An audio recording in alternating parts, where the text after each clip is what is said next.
Hello, Dela Wright. Okay, so still on the historical part of this conversation, we are going to be looking at the Kiriji War. Okay, Kiriji War took place between 1877 and 1893. It happens to be the longest civil war in Yoruba history. Man, the longest civil war in Yoruba history. I don't know if you have heard of it. It was a terrible time for the Yoruba people between 1877 and 1893. Okay, the war between Ibadan, Ekiti, Ijesha, and other Yoruba subgroup that lasted 16 years. It affected all parts of Yoruba, affected Ile-Ife. In fact, as long as you are Yoruba, you were affected. Now, the Kiriji War, a war, of course, that I've told you lasted between 1877 and 1893, 16 years, and became known as the longest civil war in Yoruba history. To understand it, you have to imagine how the Yoruba land was set up at the time. Ibadan had become the biggest military power, the strongest city-state, the one that everyone else feared. They had risen after the fall of the old Oyo Empire. When the empire that once ruled wide and far collapsed under Fulani invasion, eternal betrayal and rebellion, Ibadan stepped into the vacuum and became the new military giant. But with that power came oppression. Now, Ibadan warriors called the Ajele were stationed in other Yoruba towns to represent Ibadan interests. These Ajeles were notorious for exploitation. They forced towns to pay heavy tribute. They interfered with local leadership, and they sometimes carried out abuses that left the people bitter. Towns like Ekiti, Ijesha, and others grew tired of Ibadan dominance. They wanted independence from Ibadan, people, and that was what started the drama. By 1877, resentment boiled over.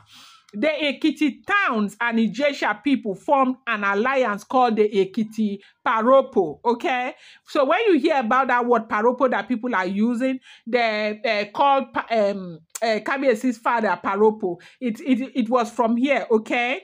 They form a group that is called Ekiti Paropo, which simply means Ekiti are united. They also drew support from other towns who had grievances against Ibadan.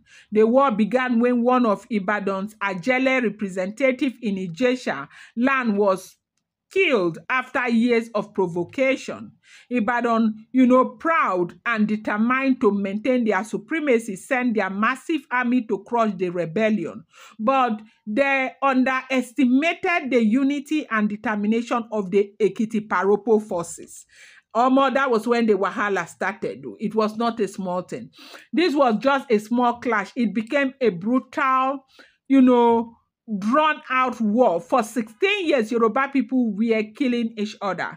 Villages were burned, farms destroyed, and famine spread across the land. Thousands were displaced. Some people fled to, forests. Some were captured and sold into slavery, and others simply starved. The Yoruba land, once united under the memory of Oduduwa, was fractured deeply because of some people's greed. Okay, now let us even focus on the rule of Ile-Ife, the cradle of civilization at the time, okay? Of course, we do know that Ile-Ife is the cradle of civilization.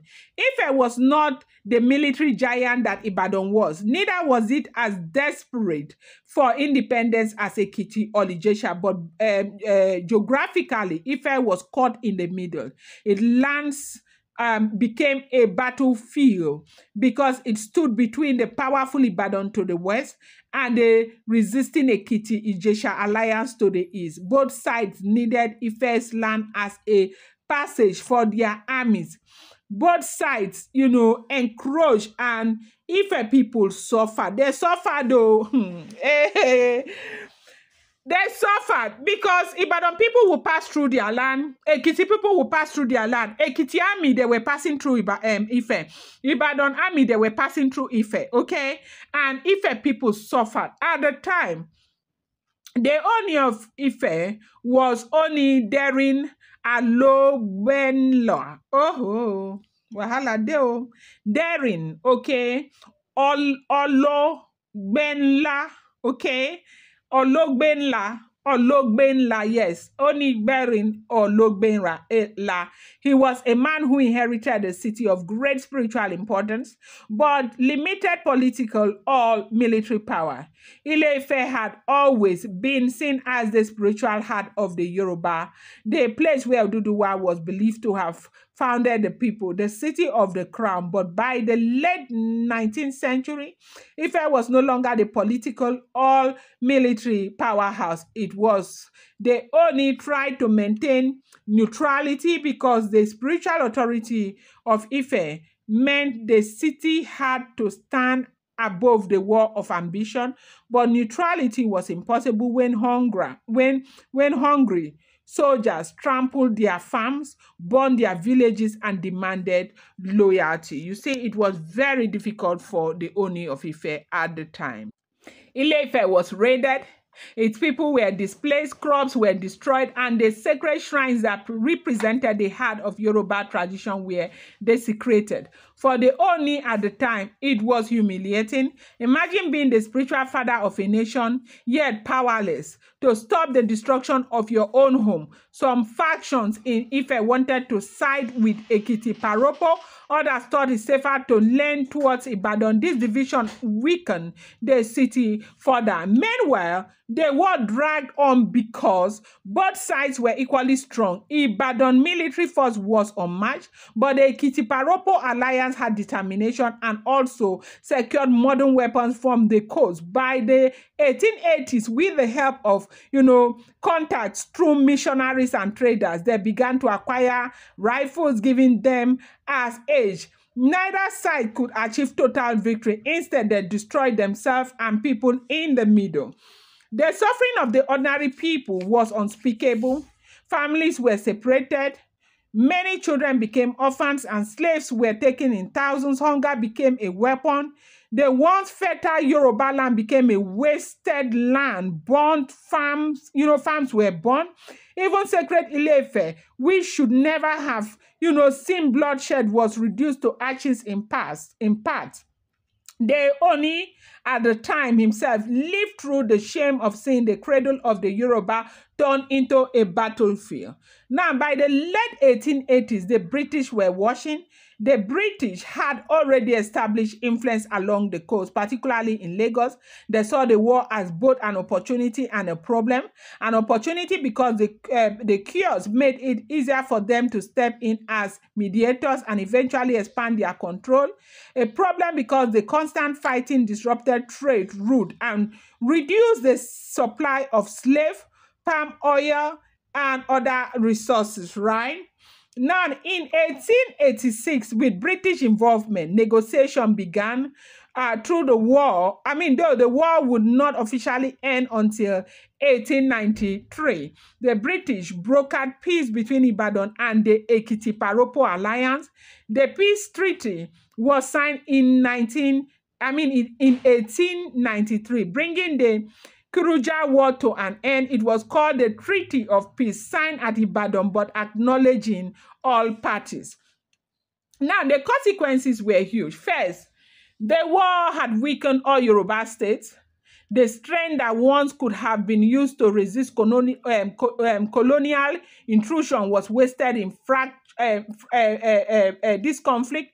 By the time the war ended, the British had solidified their presence and were ready to extend full colonial control. Second, the war marked the decline of Ibadan dominance.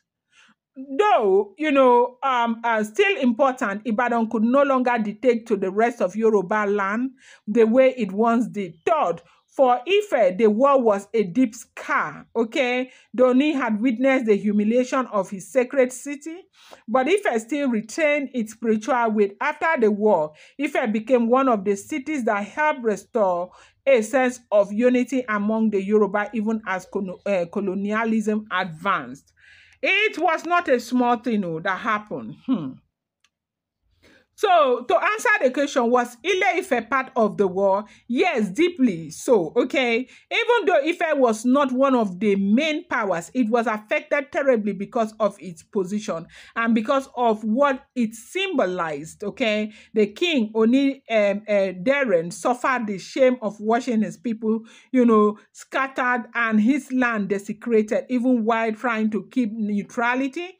The Kiriji War did not just reshape politics, it broke the spirit of Yoruba unity and made way for colonial dominance. So I don't know if you enjoyed or learned anything from here. Whatever you think, put it in the comment section. I want to do history as well so that we can learn about our history and the things that happened in the past. I hope this I hope you really liked it. Please let me see what you think in the comment section. I appreciate you guys. I love you. Thank you, Dela Wright.